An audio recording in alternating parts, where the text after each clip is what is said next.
spika.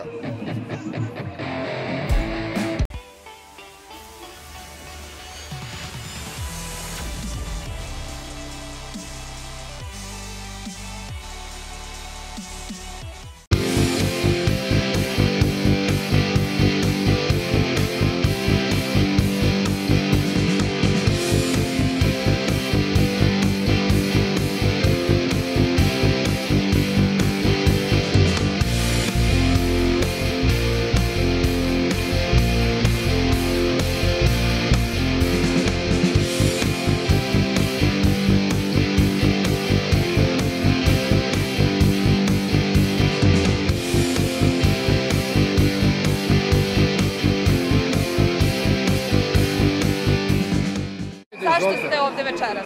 Zašto sam ovde večeras? Evo ja sam čuo. Koliko vremena imate? Mogu da vam pričam do preko sutra. Ali ajde da skratimo priču. Zbog čega sam ovde? Zato što sam protiv vladavine laži, zato što sam protiv vladavine fantomki, zato što sam protiv vladavine primitivizma. Zar to nije dovoljno? Sasvim dovoljno. Hvala.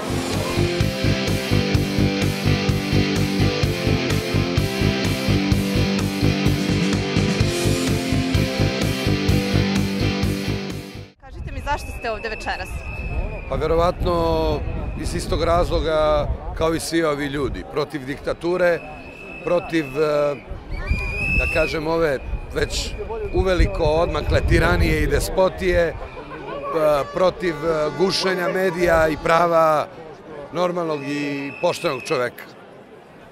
Da li ste bili ovde i prethodnih subota i planirate da dolazite? Da, naravno. Biću tu sve dok ne dobijemo ono što treba da dobijemo. A šta je to krajnji cilj? Krajnji cilj je da ova ekipa ode i da dođu neki drugi ljudi koji znaju da vode državu i da ne omalovažavaju ljude.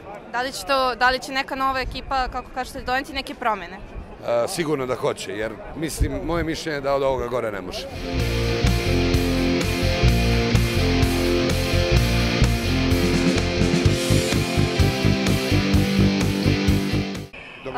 Dobro večer. Kažite nam zašto ste večeras ovde? Tačno sam znao da ćete to mi pitati. Ne trebamo ovoliko ove emisije, stvarno. Toliko koliko ja mogu da pričam zašto sve ovde. Ovde ste svake subote?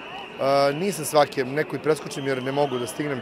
Nisam tu, ali trudim se bolje kako mogu. Mislim da će se u budući, sad pošto se već kao politički uključio, više ići po ovim manjim gradovima. Pošto se digla Srbija, u 60 gradova se trenutno šeta. Večeras je Kosovska Mitrovica počela. Na čelu kolone Nikola Ivanović, sin Olivera Ivanovića, što je vrlo bitno. Voštinić je otišao tamo iz lokalnog fronta i čekam neki izveštaj da vidim kako je to tamo prošlo. Tako da je to...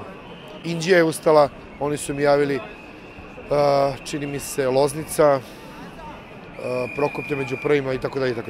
Velika stvar za Srbiju kada su mali gradovi počeli da se dižu. Vrlo je bitno to da se razbija taj strah u tim... Mi fakat živimo u diktaturi, pa živimo u diktaturi. Recite mi, kakva je sada situacija u Pokretu slobodnih građana, kako se osjećate sada kao predsjednik? Fantastično se osjećam, dišemo, došli su ljudi koji hoće da rade, otišli su ljudi koji neće da rade, sve super kako treba. Imamo 200 novih članova u zadnje 2 dana, and counting, tako da ljudi su nekako prepoznali na tu prvu energiju i sad samo treba nastaviti dalje, naravno konkretizovati stvari, tu imam mnogo posla. Tako da nam je potrebno što više ljudi za najkonkretnije poslove, pogotovo na terenu.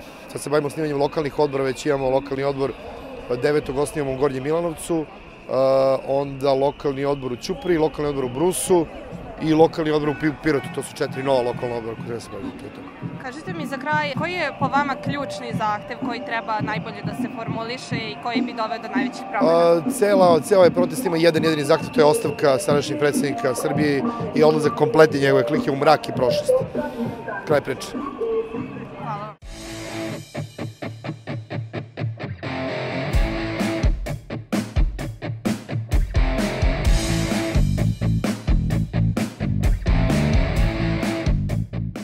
Deveti protest u Beogradu završen je bez incidenata kao i svaki prethodni.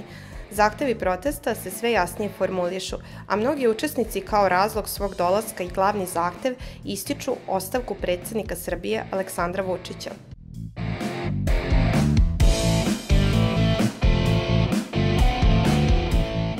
preko 1000 profesora i saradnika raznih fakulteta, kao i preko 500 umetnika iz oblasti kulture, svojim potpisom dalo je podršku protestima.